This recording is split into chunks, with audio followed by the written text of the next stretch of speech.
Vamos abrir a palavra em Êxodo 25 e eu vou entrar direto no estudo, porque o tema nosso hoje é um pouco longo e eu trabalhei uma semana tentando conseguir uma maneira de que esse estudo não fosse muito cansativo para nós. Que hoje nós vamos ver sobre um tema dos mais importantes do Velho Testamento. Nós vamos falar sobre a construção do tabernáculo.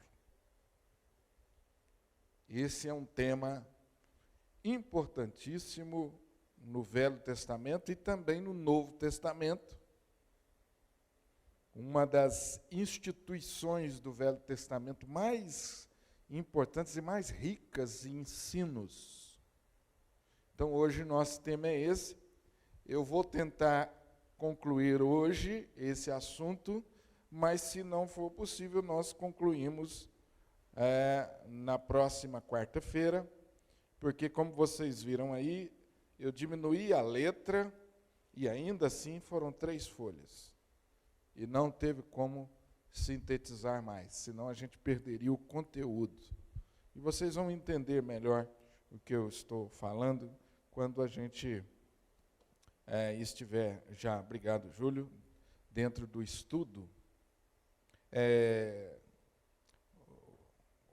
Zaire, você pode ficar com algumas folhas, porque caso alguém chegue aí, você pode entregar, por gentileza, já. Êxodo capítulo 25, amém, gente?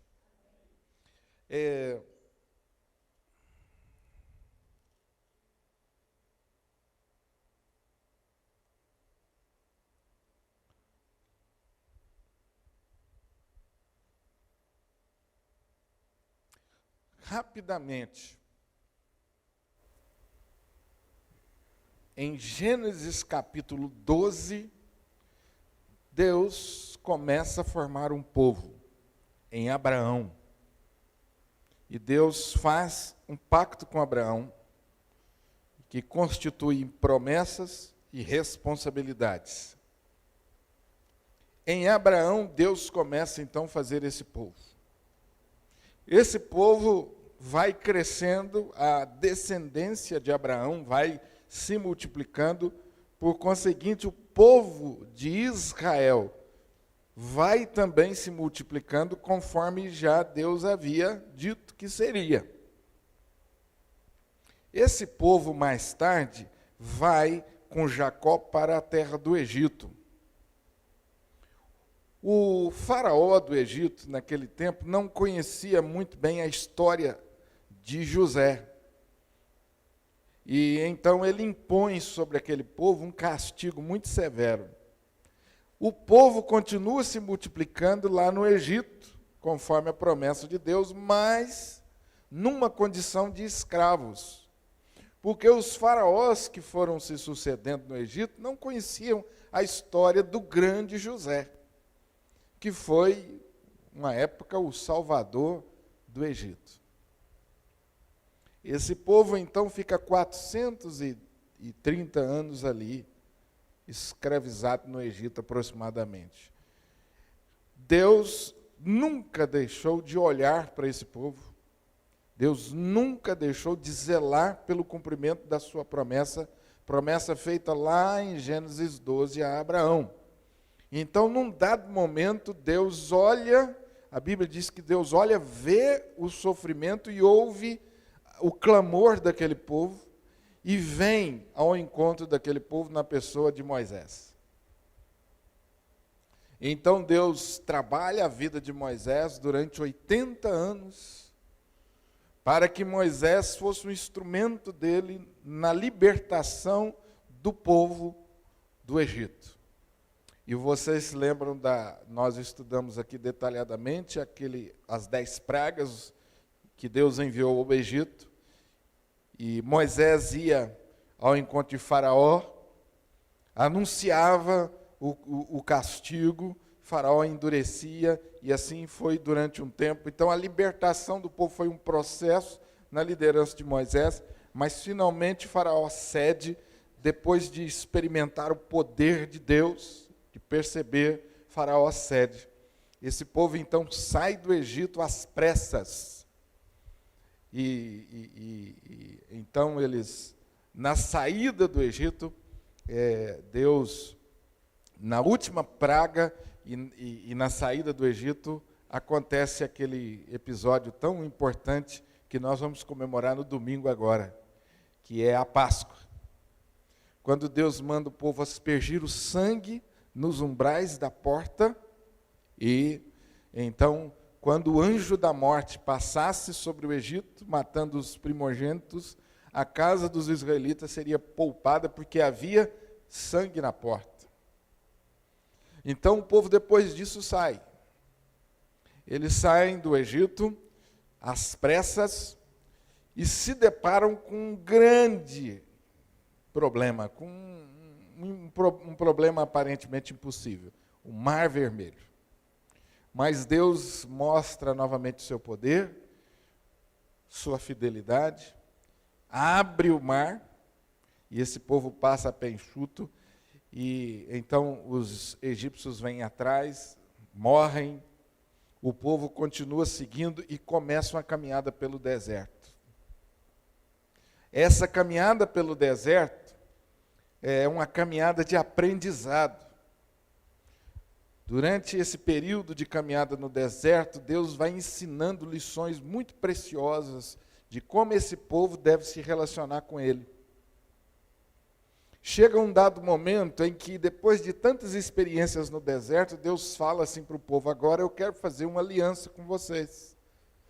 Eu quero chamar vocês para um pacto. Então, quando Deus chama esse povo para o pacto na pessoa de Moisés, ele orienta como seria esse pacto. Moisés, então, olha para o povo e diz: olha, Deus está chamando a gente para um pacto, para uma aliança. E essa aliança será assim, assim, assim. O que vocês acham? E o povo diz: nós concordamos, nós queremos entrar em aliança com Deus. Então, depois que esse povo faz uma aliança com Deus, Deus leva Moisés para o alto do monte e fala: Moisés, agora eu vou te dar os mandamentos, a minha lei, para que você transmita o povo, e para que esse povo, obedecendo os mandamentos, eles cumpram a aliança que fizeram comigo. Estão vendo como que a história é maravilhosa? Esse povo, então, recebe a lei de Deus, que nós estudamos aqui basicamente os 10 mandamentos, que vêm acompanhados de leis civis e de leis cerimoniais. E aí nós estudamos aí a lei e a graça.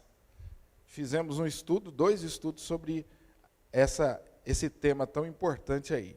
Muito bem. Esse povo que agora tem a lei de Deus, continua caminhando, e Deus então olha para esse povo e diz para eles o seguinte no capítulo 25, versículo 8 e 9. Êxodo 25, 8 e 9. O que Deus disse para eles? Vamos ler juntos? 25, 8 e 9. Leamos. E um santuário para que eu possa habitar no meio deles, segundo tudo que eu te mostrar, para modelo do tabernáculo e para modelo de todos os seus móveis, assim mesmo o fareis. Meus irmãos, não há a menor dúvida de que aqui nós estamos diante de um versículo, de um texto da palavra, dos mais importantes da história de Deus com o seu povo. Olhe bem o que Deus está dizendo para o seu povo. Me faça um santuário para que eu possa o quê? Para que eu possa o quê, queridos? Habitar no meio de vocês. O que Deus está querendo? O que Deus está dizendo para eles na prática? Eu quero fazer morada no meio de vocês. Eu quero estar no meio de vocês. Ora, você sabe bem que durante toda essa história que eu acabei aqui de relembrar, Deus se manifestou tantas e tantas vezes de forma tão clara. Mas há um momento desse relacionamento que Deus fala assim, ora, agora eu quero estar no meio de vocês de uma maneira ainda mais intensa. Eu quero estar no meio de vocês, eu quero habitar no meio de vocês de uma maneira ainda mais profunda do que vocês até hoje experimentaram. Sabe o que eu acho maravilhoso nessa história? É que Deus, desde o início, Ele vem trabalhando esse povo, Ele vem ensinando esse povo, para que esse povo aprenda a se relacionar com Ele. E o propósito de Deus fica claro, quando Ele, a cada fase, Ele chama o povo para um relacionamento mais íntimo. Você vê que Deus começa fazendo grandes sinais, lá nas pragas, mostrando quem Ele é. O povo não conhecia muito bem a Deus. As pragas mostram muito sobre o caráter do Deus de Israel para eles. Eles têm um choque, um impacto, como o nosso Deus é poderoso. O nosso Deus é maior do que todos os deuses. Então, o coração deles se enche de temor, mas ainda não estavam no ponto que Deus queria. E à medida que esse povo vai andando pelo deserto, Deus vai chamando esse povo para a intimidade. Até que um ponto Deus fala assim, olha, agora eu quero que vocês façam um santuário, um tabernáculo, onde eu vou habitar no meio de vocês. Que coisa maravilhosa, o desejo de Deus de habitar no nosso meio, no meio do seu povo. Eu temo que às vezes a gente leia um texto como esse e não alcance com profundidade, sabe? O Deus lá que abriu o mar, o Deus das pragas, o Deus que abriu o mar, o Deus que fez cair o pão do céu, esse Deus que vai morar com a gente. Olha que coisa tremenda. Esse Deus que quer morar com a gente. Ele quer ter mais intimidade com a gente. Já parou para pensar nisso, irmãos? A importância, a relevância dessa palavra para nós, seres humanos, o desejo claro de Deus de estar conosco. Ora, gente, quem nós somos? Quem nós somos? Olha a grandeza, a misericórdia, o poder, o amor desse Deus, que apesar de sermos o que nós somos, Márcia, ele ainda diz, eu quero estar com você, meu filho. Não é maravilhoso? Às vezes a gente passa por problemas na nossa vida, por crises, e às vezes essas crises vão até demorando a acabar. A gente vai ficando meio assim, desanimado, meio cansado, perdendo um pouco a noção da proximidade de Deus, do caráter de Deus. E às vezes na nossa fraqueza a gente fala assim, eu acho que Deus, Ele está distante, eu acho que Deus se esqueceu de mim, eu acho que Deus virou as costas para mim. Né? Será que Deus está me ouvindo mesmo? Nós nunca podemos perder de vista, meus irmãos, que apesar e a despeito do que somos e que fazemos, o desejo de Deus de estar conosco é muito maior do que o nosso desejo. É muito maior do que a nossa disposição. É como se você empurrasse a Deus para lá e Deus continuasse insistindo em estar com você, em estar comigo. E pelo caráter de Deus, nós podemos crer que nós não temos força capaz de empurrar esse Deus para longe. Amém? Não temos força para isso. Hã? Graças a Deus. Graças a Deus. O resto da história que vocês vão ver aqui, toda ela aponta só para um lugar. Tudo que vocês vão ver aqui do 25 até o 40, quando termina o Êxodo, aponta para um lugar só. Tudo. Para onde? Deus fala para o povo: eu quero habitar no meio de vocês. Então vocês vão me obedecer e fazer exatamente o que eu estou mandando. E a partir daí vocês vão ver uma série de instruções para a construção do tabernáculo. E essas instruções vão terminar lá pelo capítulo 40. E entra ainda no livro de Levítico. Depois que o povo termina essas instruções, à medida que o povo vai cumprindo as ordens e até quando eles terminam, tudo que eles fazem, dos mínimos detalhes, até os detalhes mais elaborados, Deus tem um propósito. Qual é o propósito de Deus? Ao mandar construir o tabernáculo. Qual é o propósito de Deus? Ao mandar construir o tabernáculo, fazer tudo aquilo. Qual é o propósito de Deus? Podem responder. O que é que Deus quer com isso?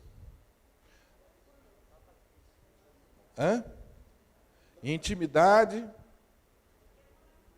Quer morar. Quer falar do plano de salvação em Jesus. O que é que vocês acham? Qual é o propósito de Deus com tudo isso? Vocês responderam certo, e a pergunta minha, de certa forma, ela tem uma resposta óbvia. Né? Deus quer com tudo isso habitar no meio do povo. Muito bem, mas como? Através de uma obra? Através de uma construção?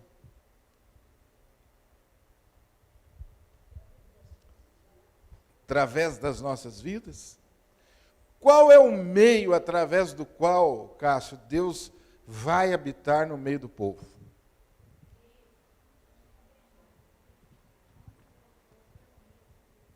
Só tem um meio. Santidade. Podem pensar, a pergunta é boa, merece a nosso raciocínio. Obediência? Não. Eu acho que eu não consegui ainda, vocês sabem a resposta. Talvez eu não esteja conseguindo formular a pergunta direito. Através, como? Ou através de quem? De que maneira que a habitação de Deus vai se tornar real na nossa vida? Através de Jesus. Por isso que tudo no tabernáculo aponta para a pessoa de Jesus. Você entende o tabernáculo à luz de João capítulo 1. Leia lá para mim a sua Bíblia, João capítulo 1.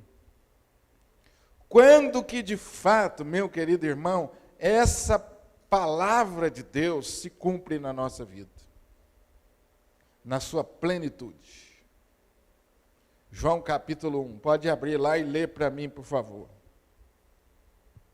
Quem está com o microfone? Pode, qualquer pessoa que abrir, pode ler, por favor, para vocês participarem. Aqui, traz o microfone para a Márcia, por gentileza, para o pessoal da internet participar. No princípio era o Verbo, e o Verbo estava com Deus, e o Verbo era Deus. Pode continuar, Márcia. Ele estava no princípio com Deus, todas as coisas foram feitas por intermédio dele, e sem ele nada do que foi feito se fez. A vida estava nele, e a vida era a luz dos homens. A luz resplandece nas trevas, e as trevas não prevalecerão contra ela. Houve um homem... Continua. Pula para o versículo 14, por favor. E o Verbo se fez carne e habitou entre nós, cheio de graça e de verdade, e vimos a sua glória, glória como do unigênito do Pai. O que Deus disse lá em Êxodo? Eu quero habitar no meio de vocês. Olha o que Deus está dizendo em João 1,14. E o Verbo se fez carne e... habitou. Quem é o Verbo? Jesus. E Jesus é quem? Deus. O texto diz aqui que esse Verbo estava no princípio, criando todas as coisas, e todas as coisas foram feitas por intermédio dele. Então o Verbo é Deus, é Jesus e é Deus, e é o Espírito Santo. O texto se refere a pessoa de Jesus, a pessoa do nosso Deus Pai e do Espírito Santo. Então, aqui, em Jesus, a promessa de habitação se cumpre na sua plenitude. Então, tudo que você vai ver no tabernáculo é interpretado através da pessoa de Jesus. Tudo que Deus manda o povo fazer é para que o povo tivesse, desde o início, a revelação da pessoa de Jesus. Vamos olhar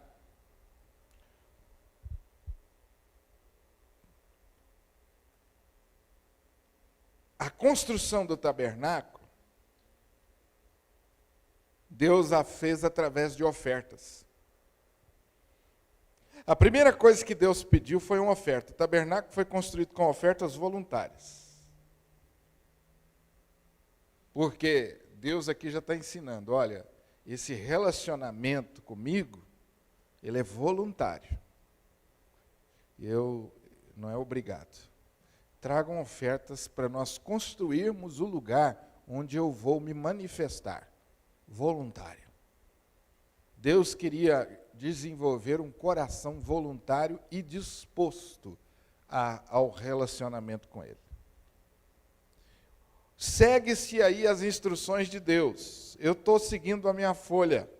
Estou no ponto 3. Quem fez a planta do tabernáculo? Todos os detalhes foram feitos de acordo com o desenho que Deus mostrou a Moisés no monte. O que isto significa? Que eu não posso me aproximar para me relacionar com Deus e ter intimidade com Deus do jeito que eu quero. Eu devo me aproximar voluntariamente, mas do jeito que Ele quer. Júlio, Lucas, Jaqueline, que são da área do louvor, é uma das lições mais importantes sobre adoração. Desde o início Deus fez assim, vocês foram criados para adorar, mas é do jeito que eu quero e não do jeito que vocês querem. Cada detalhe, cada centímetro deveria ser feito rigorosamente como Deus. Você imagina, querido, que era uma construção cheia de detalhes e os construtores deveriam ficar lá. Não, Deus falou que é assim, ó. Não é qualquer material, é esse material. Isso aqui é de acácia. Não, mas Deus disse que isso aqui é de ouro. Não, mas isso aqui é de prata. Ó, isso aqui tem que medir 15 centímetros. Ó, isso aqui tem que medir 26 metros. Mede aí. Não, deu 27, não tem problema não. Opa, não, Deus falou que é 26 metros. Tem que ser 26 metros. Não, não tem ouro, acabou o ouro. Vamos fazer de prata mesmo. Não, Deus não quer de prata, Ele quer de ouro aqui. Então, todo esse exercício de detalhes é para exercitar o povo seguinte. Olha, Deus quer habitar no nosso meio, mas é do jeito dele, não do nosso. Adoração a Deus, tudo que eu preciso fazer na adoração a Deus, é descobrir o jeito que Deus quer. Não é inventar. O grande problema nosso na área de adoração e da igreja em todos os tempos foi isso. É quando a igreja tira os olhos da palavra e começa a inventar moda. Acrescentar ou se não tirar. Então, o grande trabalho nosso como crentes, adoradores, é obedecer a palavra. A verdadeira adoração está na obediência à palavra. Por isso que Jesus disse que o Pai procura verdadeiros que o adorem de que maneira? A mulher samaritana chegou com essa grande interrogação. Senhor, uns estão dizendo que é lá, outros estão dizendo que é acolá. Uns estão dizendo que é no monte Gerezim, outros estão dizendo que é no monte em Jerusalém. Afinal de contas, Senhor, aonde que é? E Deus falou assim, minha filha, a questão não é aonde, a questão é o como. Eu não estou muito preocupado com onde, eu quero saber é o como. E eu só aceito se a adoração for espírito e em verdade. Eu só aceito assim, minha filha.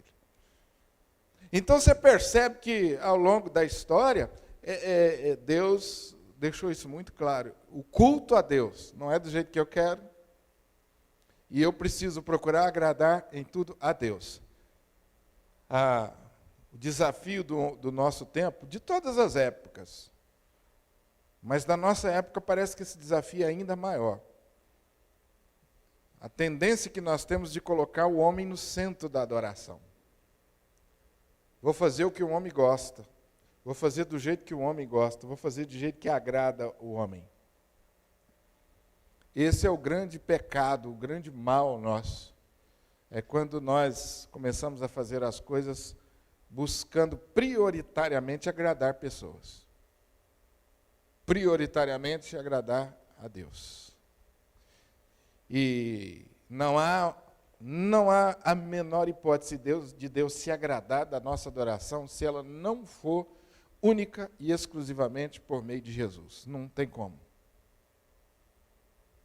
O verdadeiro adorador, ele é convertido, lavado no sangue de Jesus. Fora disso, sem salvação, as nossas canções, sem sangue de Jesus, as nossas canções, elas enojam a Deus. Deus não se agrada delas, e a Bíblia diz que Deus tem vontade de vomitar. Os nossos cânticos de adoração se tornam como estrépito, um barulho no ouvido de Deus desagradável. Isaías fala sobre isso. O povo estava se aproximando para adorar a Deus com o coração cheio de pecado. E Deus falou assim, olha, não é assim, tem que passar por Jesus. Por isso, tudo no tabernáculo aponta para Jesus. Olha as cobertas do tabernáculo. A primeira coberta, a primeira cortina de peles do tabernáculo, era uma colocada sobre a outra, segundo a orientação de Deus, e era peles de texugo. A orientação de Deus foi isso. Tinha a cor da terra e não era formosa à vista. O que isso significava? Falava acerca do aspecto humano de Jesus, conforme Isaías 53, 2. Não tinha parecer nem formosura. Nós olhamos nele e não havia nenhuma beleza para que nós o desejássemos, falando de beleza humana. Então a primeira pele era feia, não tinha aparência. A segunda era de carneiro, feita de pele de carneiro, tintas de vermelho, representando a obra redentora de Jesus.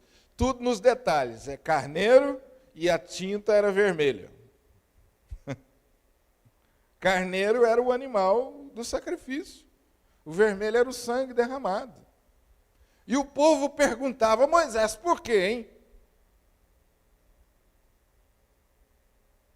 Por quê?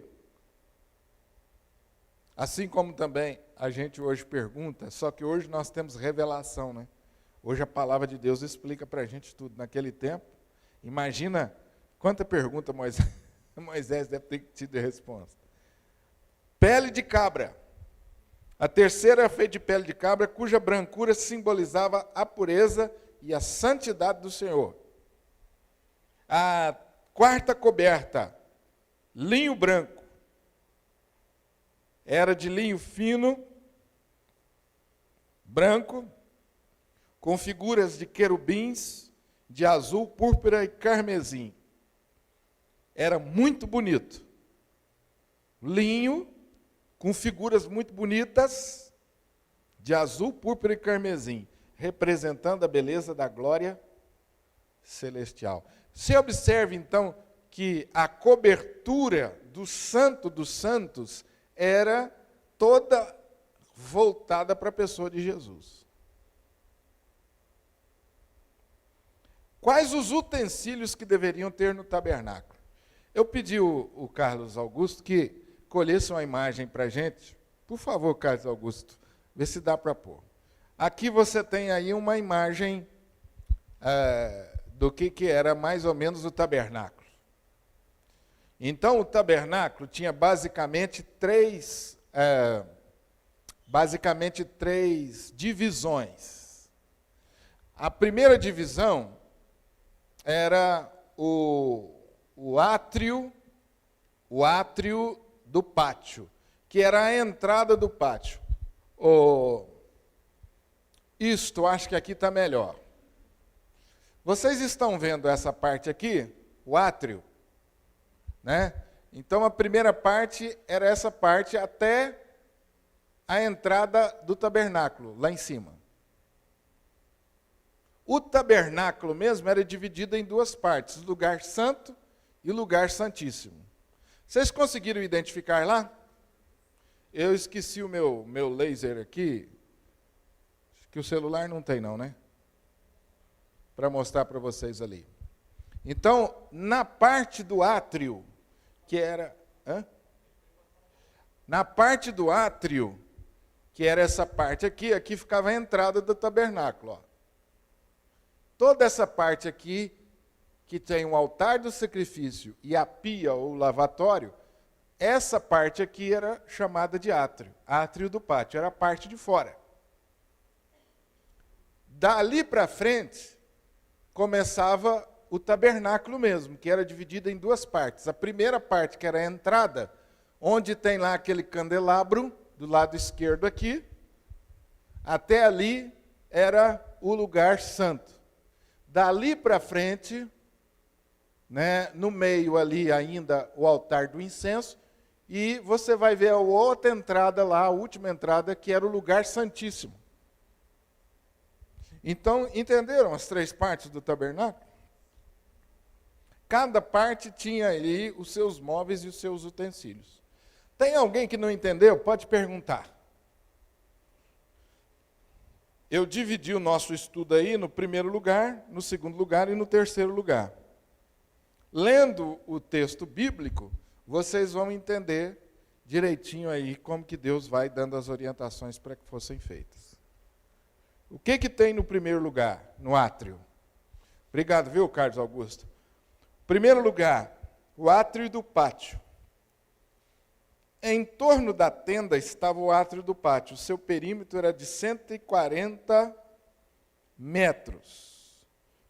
E com uma entrada de 9 metros ao oriente. Olha o tamanho, quase que 1,5 quadras, né? Para a gente ter uma ideia, um quarteirão, quase que 1,5 quarteirão em termos de comprimento, de 1,5 quadras, para você ter uma ideia da extensão.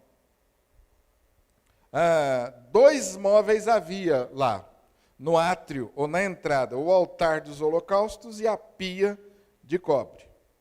O que significava o altar dos holocaustos? Também conhecido como altar de cobre, feito de acácia e revestido de cobre. O interior desse altar era oco. Cada canto tinha um chifre e uma ponta que sobressaía em forma de um chifre de boi. Os animais para o sacrifício eram atados ao chifre e sobre o altar eles eram sacrificados. Estão vendo lá o altar de bronze, que era o primeiro altar de bronze, ou o altar de sacrifício, era mesmo o nome. Ali é onde era feito o sacrifício do animal, que simbolizava o sacrifício definitivo que viria, que era Jesus. O primeiro passo para aproximar o homem de Deus, era simbolizado pelo altar dos holocaustos. Eu só posso me aproximar de Deus por meio de Jesus. Eu só me aproximo de Deus, eu só tenho comunhão com Deus se eu reconheço Jesus como meu único e suficiente Salvador, como aquele que morreu na cruz por mim, como aquele que foi sacrificado por mim. A mensagem era esta: para você entrar em comunhão com Deus, primeiro, alguém teve que morrer. Alguém derramou sangue. Esta era a imagem que ia ficar na cabeça e no coração do israelita que ia diariamente ali ao tabernáculo. O objetivo maior do israelita era chegar aonde? No Santo dos Santos. Então, porque o Santo dos Santos era o lugar onde que Deus se revelava de maneira especial. Mas até chegar lá no Santo dos Santos, eu tenho que passar em primeiro lugar por quem? Jesus, pelo sacrifício de Jesus. Não é o meu sacrifício, é o sacrifício de Jesus. Eu tenho que crer que aquele sacrifício ali me habilita a continuar dando os passos na direção da comunhão com Deus. Vamos para frente?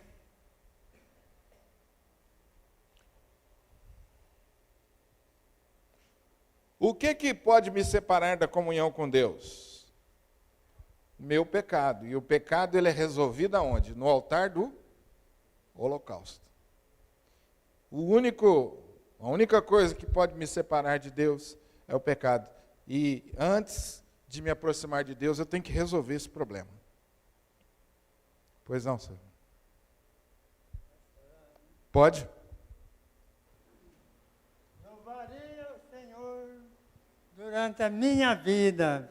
Cantarei louvores ao meu Deus enquanto eu viver. Amém.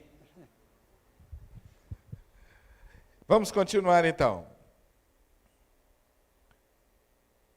Na linguagem teológica, e isso a gente não encontra essa linguagem na Bíblia, mas a gente encontra claramente o ensino bíblico. Há basicamente dois tipos de pecados.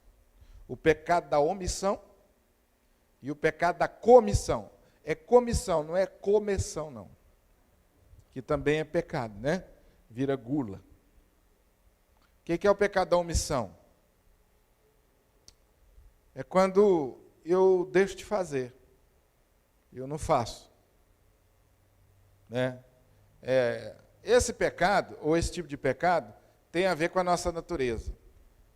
Você pode ficar quietinho na sua casa, de porta trancada, sem fazer nada, que ainda assim você está em pecado. Porque o nosso pecado tem a ver com a nossa natureza. O segundo pecado é aquele que é resultado da minha natureza, que é o que eu faço, porque eu sou pecador.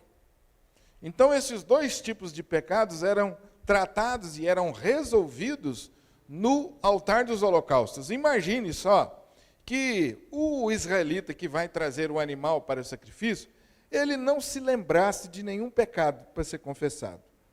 Imagine que ele não se lembrasse. Ele teria que entender, o propósito era esse, que mesmo que ele não tivesse na lembrança algum pecado, ele era pecador. Que aquele sacrifício tinha a ver com ele, por causa da sua natureza pecaminosa. Mas ele também teria que, naquela oportunidade, deveria se lembrar dos pecados específicos. Aqueles pecados que cometemos. Paulo fala da mentira, Paulo fala da inveja, da soberba, e o fruto lá da carne, os pecados cometidos em função da carne. Todos esses pecados, que a gente sabe muito bem, alguns têm um nome muito feio, né? Todos esses também deveriam ser confessados ali, no altar dos holocaustos e resolvidos ali. O segundo móvel,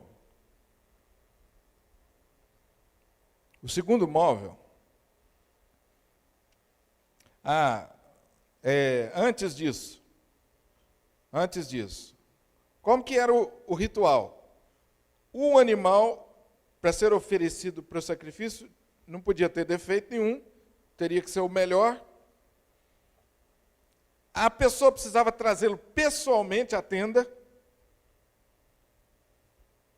E quando ele entregava o animal para o sacerdote, ele colocava as mãos sobre o animal.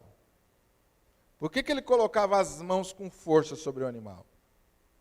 O que simbolizava isso? Quando ele coloca as mãos sobre o animal, o que significava isso? transferindo a culpa para o animal sacrificado, que é quem? Simbolizava quem? Jesus. Isaías 53, ele levou sobre si os nossos pecados, as nossas dores e enfermidades. Ninguém ainda conhecia Isaías. Mais tarde, Isaías ia trazer essa revelação e o israelita ia fazer essa associação. Falar, a vida inteira nós fizemos isso, né? Nós levamos o animal e transferimos. Agora Isaías diz que vai vir alguém que vai morrer e que vai levar os nossos pecados, como os animais sempre fizeram. Então, quando Jesus vem, o judeu, na mente do judeu já estava impresso isso. Porque foi a vida inteira fazendo esse sacrifício. Olha, gente, que coisa maravilhosa. É a sabedoria de Deus e o cuidado de Deus em incutir no homem isso. Vai lá no seu curral, fica lá olhando com muito cuidado. Quanto maior o seu rebanho, maior cuidado você teria que ter, porque você poderia separar o melhor e o sem defeito. Imagina lá, Wilson, você lá com 1000 cabeças de gado lá, indo um por um, examinando um por um.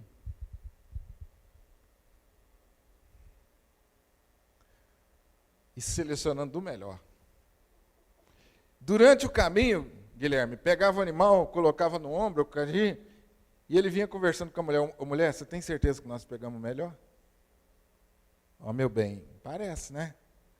Você tem dúvida? Não, vamos lá olhar de novo. Tem que ser o melhor. Não, meu bem, mas já deu tanto trabalho. Nós ficamos a noite inteira examinando. Não, mas Deus quer o melhor. Pega lá o melhor. Quanto mais teria, mais responsabilidade teria. Quanto mais posse o israelita, mais cuidado ele teria. Está vendo, Jair? Interessante isso. E aí ele fazia aquela caminhada, né? Levava lá. Aí ele impunha as mãos sobre o animalzinho, entregava. Pessoalmente. Não podia mandar ninguém, não. Quer dizer, a relação com Deus não adianta. Filho de crente não era crentinho. Não, isso é cada um vai resolver com Deus. Gente, olha que coisa maravilhosa. O segundo móvel era a pia de cobre, feita completamente de cobre. Os sacerdotes eram obrigados sobre a pena de morte, olha que coisa tremenda, a lavar-se na pia antes de oferecer sacrifícios ou entrar no lugar santo. Tipo legal de Cristo que nos limpa pela água, a palavra. Jesus disse, vós sois limpos pela palavra. Olha que lição, hein? O sacerdote, antes de pegar o animal da mão do israelita, ele teria que se purificar.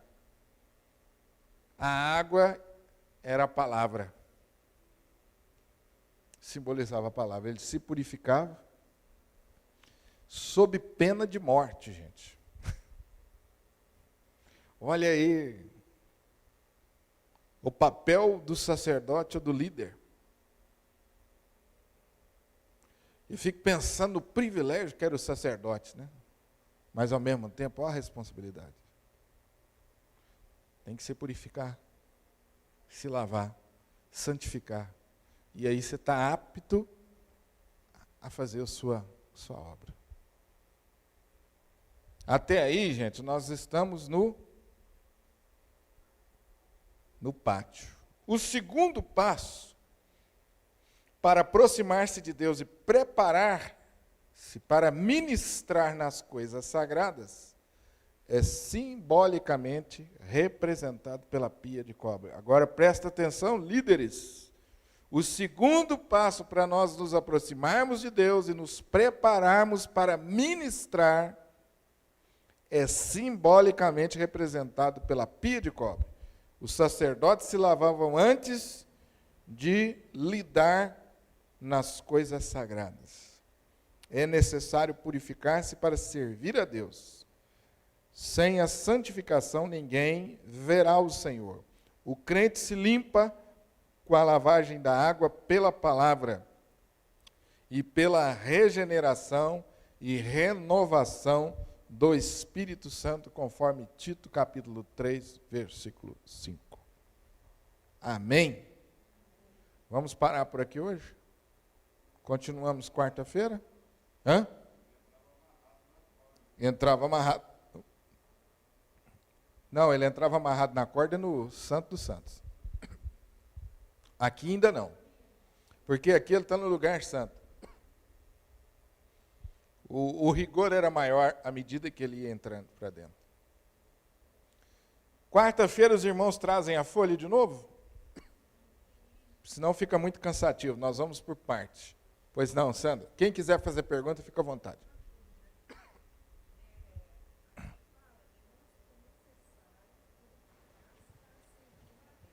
Certo.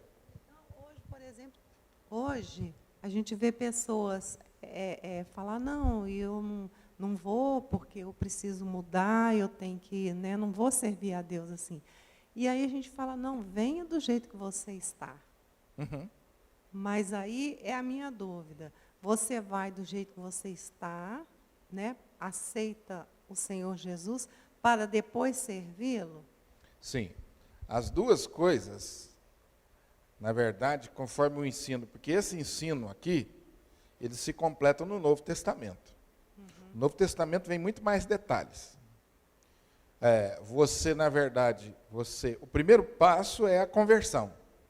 Que a conversão é que potencializa a gente a mudanças. Tá. Primeiro passo, ou seja, para ministrar em qualquer área da vida da igreja, é necessário ser convertido. Ponto final. Cada convertido precisa ter no seu coração e na sua mente a consciência de que ele precisa diariamente se santificar. E aqui há duas questões. Primeira, santificação é progressiva. A gente não se santifica com um ato só, e nem com uma oração, e nem com um culto, nem com uma leitura bíblica. A santificação na Bíblia é progressiva, é diária. A segunda coisa, eu preciso ter cuidado, porque cada área do meu ministério exige algumas coisas. E eu preciso ter consciência se eu já me sinto preparado para aquilo. Há muitas áreas de serviço, há muitas áreas de ministração. Eu preciso ter consciência se eu já estou preparado para aquilo. E aí, a sua pergunta é muito boa, porque a gente às vezes é meio extremista nisso. Por exemplo, você conhece a pessoa na rua, seu amigo, você quer levá-lo para a igreja. Aí ele fala assim, não, eu sou muito pecador. E você fala assim, olha, vem do jeito que você é, Jesus aceita. E está certo. Está certo. Agora, esse amigo, para ministrar, ele precisa entregar a sua vida a Jesus em primeiro lugar. E entrar no processo de santificação. É como se o seu amigo viesse à igreja e falasse assim, ô Sandra, eu gosto tanto de cantar, eu queria ir lá na frente. Eu achei tão bonito os meninos cantar. Eu posso cantar? Aí você vai explicar para ele, você vai ter um trabalhozinho de explicar para ele. Olha, a ministração na igreja é para quem já é membro da igreja. Ah, é? Como é que eu faço para ser membro da igreja? Aí você entra na conversão. Entenderam? Isso acontece muito. Você não fez errado em dizer para ele, vem do jeito que você está. Agora, a convivência com a igreja vai ensinar a ele que para ministrar, ele precisa. Porque aqui há o papel do israelita que levava o sacrifício e o papel do sacerdote. O sacerdote tinha que se lavar na pia. Entendeu? A preocupação dele era maior. Está entendendo, Sandra? Eu consegui responder sua pergunta é muito boa. Então, nós na igreja precisamos ter o cuidado. Já te dou a palavra. O outro extremo é quando você nunca se acha preparado para fazer nada na igreja. Esse é o outro extremo. A pessoa já tem a Cristo Jesus como Salvador, conhece a palavra, mas ele fala assim, eu não estou preparado não. Tem 20 anos frequentando a escola dominical e não está preparado. Esse é o outro extremo. Essa pessoa precisa ser orientada. Que santo, 100%, é só no céu. Então, até a volta de Jesus, nós vamos ter que conviver com o pecado e lutando. Então, você está preparado, sim. Eu mesmo, como pastor, muitas vezes falo isso com a pessoa. Na classe de novos membros, por exemplo, às vezes eu estou lá ministrando a palavra, e eu sei que aqueles que estão participando lá, alguns deles já são convertidos. E aí, eu vejo eles falarem as coisas na classe, e na hora me vem, essa pessoa vai ser um bom professor de escola dominical. No curso anterior eu falei para eu falei assim, eu vou preparar você para você ser professor, porque as coisas que você fala, do jeito que você pergunta, você tem habilidade para ser um bom professor. Pastor, eu não me sinto preparado. Ainda, mas você vai se preparar. Você vai se preparar. Vocês estão entendendo? Ele já é convertido, mas falta orientação, falta preparo. E aí a gente prepara. Agora, o que não pode fazer é o seguinte, não, você espera aí mais uns 5 anos, aí daqui a pouco você se prepara, que às vezes a gente faz isso. Também está errado. É o extremo. Né? Pois não. É a segunda agora. Mas quando você não se sente preparado para determinada coisa, né, mas o Senhor fala claro com você que é para você tomar a frente. Aí você fica com medo e fala, mas eu não, no meu caso, né, não tenho o dom da palavra. Mas o Senhor falou comigo. Então, assim, como é que a gente faz? Deus, se aceita? Deus só vai pedir de você aquilo que Ele capacitou você para fazer. Deus não pede da gente aquilo que Ele não nos capacitou para fazer. Então, se Deus diz para você pregar, e você tem convicção disso, é porque você já foi capacitado para isso. Você vai precisar desenvolver, se preparar, mas Ele já disse que você tem capacidade para isso. E Ele já te deu o dom. Está entendendo? Eu tenho uma experiência muito engraçada com isso até. Eu conto principalmente nos eventos de juventude, acampamento. Quando eu comecei a pregar, eu preguei porque não tinha ninguém para pregar. E eu sentia assim, vontade, às vezes, mas ao mesmo tempo vinha medo e resistia. E um dia nós fomos viajar, acho que o Guilherme fazia parte desse grupo, né, Guilherme? Jaqueline também. Nós fomos lá em Capinópolis. Nós fomos liderar o trabalho lá no final de semana. O pastor que nós convidamos não pôde ir na última hora. Aí nós nos reunimos e falamos, e agora, o que nós vamos fazer? Preciso de um pastor para pregar. Aí o pessoal olhou para mim e falou assim, é você. Você é o líder do grupo, é você. A primeira coisa que eu lembrei, eu detesto terno e gravata. Eu falei assim, esse negócio não vai dar certo, eu vou ter que pôr terno e gravata. Eu só usei terno e gravata no meu casamento. E isso foi uma promessa que eu fiz para minha mulher. Só vou usar terno e gravata no casamento, nunca mais. Ela sabe disso. E quando nós éramos noivos, eu fiz uma promessa para ela, eu nunca vou ser pastor. E ela fez uma promessa para mim, eu nunca ser mulher de pastor. Esse era um pacto que nós dois tínhamos, que Deus não participou, Deus ficou do lado de fora. Nunca usar terno e gravata e nunca ser pastor. E aí o pessoal falou, é você. Eu falei assim, é um pessoal simples, o pastor faltou, se eu der uma grande mancada, eu tenho um punhado de desculpa, o pastor faltou. Coisa humana, me pegar de surpresa. Aí eu me preparei a semana que nem um maluco. Vesti o bendito do terno, que eu só vesti no dia do casamento. Eu estava tão nervoso que eu errei o lugar de sentar, na cadeira e sentei no braço da cadeira. Imagina a dor que foi. É engraçado. Lembra disso, Guilherme? Eu fui escorregando assim, ó, no canto da cadeira, né? E olhando para a igreja, morrendo de vergonha. Falei, será que alguém viu? E abaixei a cabeça para orar. Para orar nada, eu estava morrendo de dor, que eu sentei errado no braço da cadeira. Vocês estão rindo, né? Fui pregar o que eu tinha preparado. Não lembro direito o que eu falei. Eu sei que no final veio uma convicção muito forte que eu deveria fazer um apelo. E na minha cabeça, Sandra, eu pensei o seguinte, bom, vai que alguém resolve me ajudar e se levanta para o apelo e salva minha pele. Porque foi ruim demais. Isso eu pensei. E aí fiz um apelo, veio cheio de gente. Eu falei, gente, será que esse povo não entendeu, não? A partir daquele dia, Sandra, acabou meu medo. E o pessoal de vez em quando falava assim, vai ser você. Foi aí que eu comecei a pregar e descobri a vocação para ser pastor. Mas até então, você está entendendo? Às vezes falta a gente dar o primeiro passo.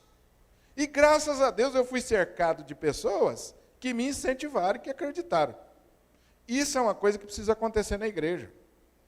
Que às vezes a gente fica com medo de fazer uma coisa na igreja e todo mundo criticar. Então a gente tem medo. Por isso eu gosto, por exemplo, escola dominical, é bom que tenha sempre 2 ou 3 professores. Um professor experiente, um mais ou menos experiente e um novato. De vez em quando põe um novato para dar aula. Quando chegou no final do ano, o novato já não é novato mais, ele já pode assumir uma classe. É assim que a gente faz. Você vai aprendendo com quem tem mais experiência. Entendeu? Quando eu fui me preparar para pregar, eu liguei para os meus colegas pastores, pedi ideia, o que eu vou fazer, como é que eu vou fazer. Lembrei de todas as pregações que eu tinha ouvido, para mim fazer igual. Deu certo, teve gente que se decidiu por Cristo. Teve um rapaz que tinha planejado naquela tarde se suicidar, entregou a vida dele a Jesus. E depois nós fomos conversar com eles depois da mensagem, que a gente fazia sempre. E ele falou assim, eu estava em casa com tudo preparado para me suicidar. E eu ouvi o barulho e vim aqui. Aí nós falamos, vai à noite na igreja. Isso foi num culto à tarde. À noite ele foi na igreja. Chegou lá na igreja. Eu fiz um apelo, ele foi à frente de novo. Fomos embora. Passou um tempo, eu perguntei para o evangelista, que era o pastor José Roberto. Pastor, e aquele rapaz? Ele falou assim, levou a família toda dele para a igreja, mandou um abraço para você. Eu estou preparando ele para ser diácono na igreja. E era um rapazinho que estava tremendo as pernas para pregar a primeira vez. Olha o que Deus fez. Você vai dizer assim, foi a sua capacidade. Que é isso? Que minha capacidade, que nada. Você está entendendo, Sandra? A sua pergunta é muito boa, mas ela é uma pergunta complexa. Ao mesmo tempo que você tem que se sentir um certo preparo, você também tem que correr o risco. E não precisa correr o risco de uma vez. Começa aos poucos. Se Deus te chamou para um ministério, começa aos poucos. Primeira coisa, conversão, ponto final. Segundo, santificação, oração. Se for o ministério da palavra, estuda a palavra e se prepare. É o que Deus pede de você, o resto é com Ele. Os resultados é com Deus. Agora, esse aspecto Deus não vai fazer por você. Você vai orar, você vai se preparar, você vai estudar. E aí Deus vai dar a você essa condição, essa confiança maior para você estar. Eu estou pegando o exemplo da pregação. Existem tantos outros ministérios na igreja. Existem tantos outros. Mas é assim que a coisa funciona. Deu o primeiro passo. Já é convertido, eu creio em Jesus. Estou buscando a minha santificação, mãos à obra. Eu conheço muito pregador que começou dando aula para criança. Começou o ministério para criança. E criança é maravilhoso, né? Porque quando eles não gostam, eles falam, ô tio, foi uma droga, hein? Ou senão eles falam, ô tio, maravilhoso. Criança é uma beleza. Né? E aí você aprende essas coisas. Respondi sua pergunta, que é muito boa. As pessoas têm muita dúvida nisso, porque acham que a santificação é uma coisa de uma hora para outra, não é não. A gente tem que começar e se ir capacitando, ir fazendo. Agora, o que a gente não pode, sou convertido, estou buscando a santificação. Vai esperar um anjo descer no seu quarto e falar para você o que você tem que fazer? Não, não precisa não. Já tem a palavra aqui, já mandou você fazer. Esses dias eu vi um vídeo na TV de um rapaz que entra dentro do ônibus. Vocês viram esse vídeo? Ele entra dentro do ônibus, um rapaz falante, e distribui um chocolate para todo mundo. E muita gente não aceita chocolate. Aí ele fala, gente, um minutinho da atenção de vocês. Eu distribuí o chocolate, eu vi que muitos de vocês não quiseram. É um presente para vocês, viu? E o chocolate está bom, não está contaminado, não. É um presente meu para vocês. Porque eu queria falar com vocês de um presente que nós recebemos. Esse presente é Jesus. E ali ele evangelizou para todo mundo no ônibus. A hora que ele terminou de falar, estava todo mundo assim alegre, ele pegou e distribuiu os bombons e desceu no próximo ponto. Então a gente fala assim, nossa, o ministério da pregação, você tem que ficar na frente da igreja no meio de 200, 300, 500 pessoas. Não, às vezes a pregação é isso. Às vezes é para pregar para o vizinho, para o colega. Há vários tipos de ministérios. O que a gente não pode é achar assim, não, eu nunca estou preparado, eu nunca estou pronto, né? Tudo isso o tabernáculo ensinava, né? O sacerdote, não pense vocês que o sacerdote aqui era 100% santo, não. Como todos os homens, o sacerdote tinha que, na hora que ele pegava o sacrifício, imagina o peso sobre ele. O peso sobre ele. Você fala assim, não, o serviço do sacerdote era moleza. Na prática, sim. Agora, pensa o peso espiritual que ele tinha que levar, a responsabilidade. Então, esse era o trabalho dele. Nós vimos hoje os 2 passos para aproximar a Deus. Primeiro, o altar do holocausto e a pia da purificação. Na quarta-feira a gente continua entrando no lugar santo. Os irmãos, não esqueçam a folhinha, não. Amém?